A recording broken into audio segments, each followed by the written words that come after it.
नमस्कार, मी पूनम तुमचं पूनम बेसिक रेसिपीजमध्ये पुन्हा एकदा खूप खूप मनापासून स्वागत करते। आज आपण नागपंचमी विशेष खीर आणि कानोल्यांची रेसिपी बघणार आहोत। तर ही गव्हाची खीर आपण अगदी झटपट बनवलेली आहे कुकरमध्ये। गव्हाची खीर म्हटली की गहू काढणे आलं, पाखडणे आलं, असा कुठलाही घाट न घालता झटपट आपण इथे ही खीर बनवलेली आहे।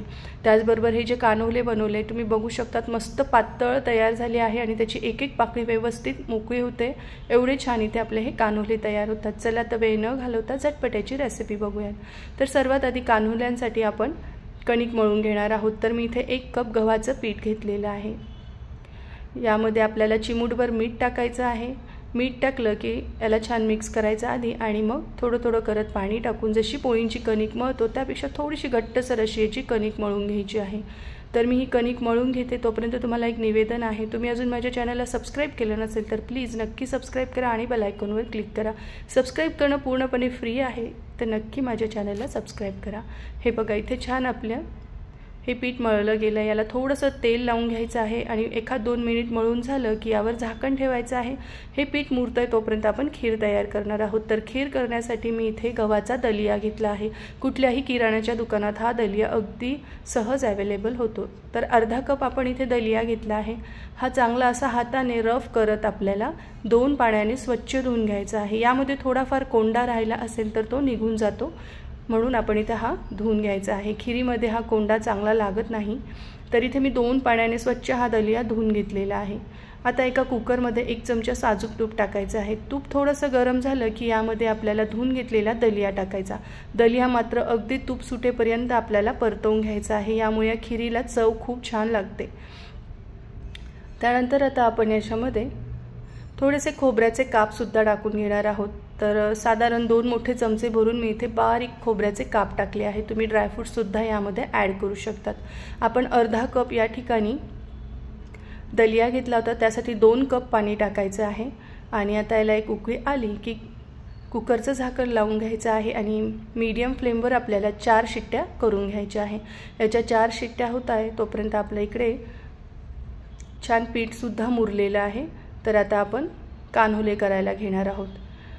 तर हे बघा पीठ मुरलेलं आहे छान। याला पुन्हा एकदा मळून घ्यायचं आहे आणि याचे छोटे छोटे गोळे करून घ्यायचे आहेत। तर मी याचे अशा प्रकारे गोळे तयार करून घेते। तुम्हाला कितपत छोटे मोठे कान्होले हवे त्याप्रमाणे तुम्ही याचे गोळे तयार करून घेऊ शकतात। तर साधारण 4 कान्होले एवढ्या मिश्रणामध्ये मी तयार केले।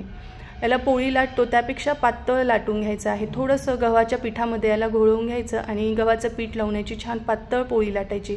जेवढी पातळ आपल्याला पोळी लाटता येईल तेवढी याची पातळ पोळी लाटायची, म्हणजे हे कानोले खूप छान चविष्ट तयार होतात। तर हे बघा इथे अशी पोळी लाटून झाली की तुम्ही याला तेल किंवा तूप लावून घेऊ शकतात। मी इथे तेल लावून घेतलेलं आहे, तुमच्याकडे तूप असेल तर तूप लावलं तरीही चालेल। असं सर्वीकडे व्यवस्थित तूप लावून घ्यायचं आहे किंवा तेल लावून घ्यायचं आहे आणि अशा प्रकारे याला क्लोज करायचं आहे। एकदा याची घडी घातली की पुन्हा आपल्याला वरतून हलक्या हाताने तेल लावून अशी घडी घालून घ्यायची आहे। खूप ह्या घड्या आपल्याला दाबायच्या नाही आहे, म्हणजे त्या मोकळ्या होत नाही नंतर, त्यामुळे हलक्या हाताने ह्या अशा क्लोज करून घ्यायच्या। तर इथे सर्व कानोले आपले रेडी आहे आणि एका चाळणीला मी तेल लावून घेतलं आहे, त्यामध्ये आपल्याला हे कानोले व्यवस्थित ठेवून घ्यायचे आहे, म्हणजे ते व्यवस्थित वाफवून तयार होतात। तर एका वेळेस बरोबर 4 कानोले आपले या चाळणीमध्ये बसले तुम्ही बघू शकतात। आणि एका भांड्यामध्ये आपल्याला पाणी सुद्धा गरम करत ठेवायचं आहे। तर मी एका भांड्यात 2 ग्लास पाणी उकळवून घेतलं आहे आणि मीडियम फ्लेमवर झाकण ठेवून आता हे कानोले 15 मिनिटांसाठी वाफवून घ्यायचे आहे। तोपर्यंत कुकरची वाफही निघालेली आहे, 4 शिट्ट्या पूर्ण झाल्या आहेत। तुम्ही बघू शकताय मस्त इथे आपला हा दलिया किंवा हे गहू छान वाफलेले आहे। जर थोडाही कच्चा राहिल्यासारखा तुम्हाला वाटत असेल तर अजून 2 शिट्ट्या याच्या करून घेतल्या तरी चालेल। हे बघा मस्त इथे आपला हा दलिया शिजला आहे। आता आपण अर्धा कप या ठिकाणी दलिया घेतला होता, त्यासाठी 1 कप गूळ घ्यायचा आहे। अगदी बारीक चिरून घेतलेला 1 कप गूळ घेतला आहे आणि चिमूटभर मीठ सुद्धा टाकायचं आहे। मीठ टाकलं की याला चव छान येते। आता हा घट्ट आहे तर थोडंसं मी यामध्ये पाणी टाकून घेणार आहे। तर ही खीर दूध टाकून शिजवली जात नाही, कारण यामध्ये गूळ आहे। पूर्ण आपली खीर तयार झाली की शेवटी तुम्ही यामध्ये जेव्हा सर्व करतात तेव्हा यामध्ये दूध टाकून ही खीर सर्व करू शकतात किंवा साजूक तूप टाकून सुद्धा काही ठिकाणी खाण्याची पद्धत आहे। यामध्ये वेलदोड्याची थोडीशी पूड टाकायची आहे, साधारण 4 ते 5 वेलदोडे कुटून टाकायचे।